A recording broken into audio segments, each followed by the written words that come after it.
This has never happened with an American president before. February 28, 2025. By Thomas L. Friedman. New York Times opinion columnist.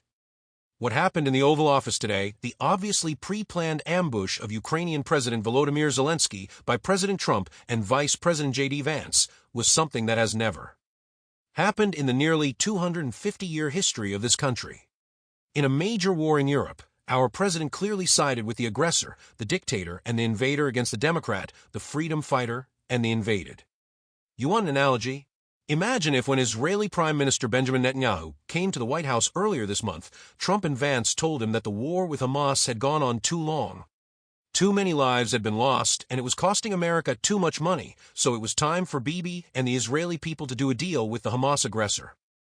Because Russia did to Ukraine on February 24, 2022, what Hamas did to Israel on October 7, 2023, a surprise invasion, murder, and the ensuing sexual violence to wreak destruction on another nation and its society. Trump took Bibi's side 110% against Hamas, and now he is taking Putin's side 110% against Zelensky and Ukraine. It is hard to express what a break this is in American foreign policy. We have always stood on the side of liberty and those fighting for it around the world. There are times the isolationist forces in our population have held us back and had to be persuaded. There are times when, in support of the larger cause of liberty against dangerous foes like Nazi Germany and the Soviet Union, we have had to align ourselves temporarily with dictators. But I can't think of a single time when an American president declared that the democratically elected leader of a country preserving liberty was a dictator who started the war with his neighbor, when it was the vicious neighboring dictator who actually started the war.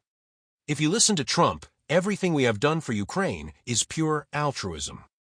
We have no actual interests at stake ourselves in its fate or the triumph of liberty there. We have no actual interest in the fact that Ukraine is protecting the European Union, a giant, pro-American alliance of free markets and free people. It doesn't matter a whit to Trump what happens to the EU or Ukraine. All that matters is that Zelensky says thank you louder for our altruism, and that in the middle of his war of survival, sign over a generation of Ukraine's mineral wealth to us. This is a total perversion of U.S. foreign policy practiced by every president since World War I. My fellow Americans, we are in completely uncharted waters, led by a president who, well, I cannot believe he is a Russian agent, but he sure plays one on TV. Thomas L. Friedman is the foreign affairs opinion columnist. He joined the paper in 1981 and has won 3 Pulitzer Prizes.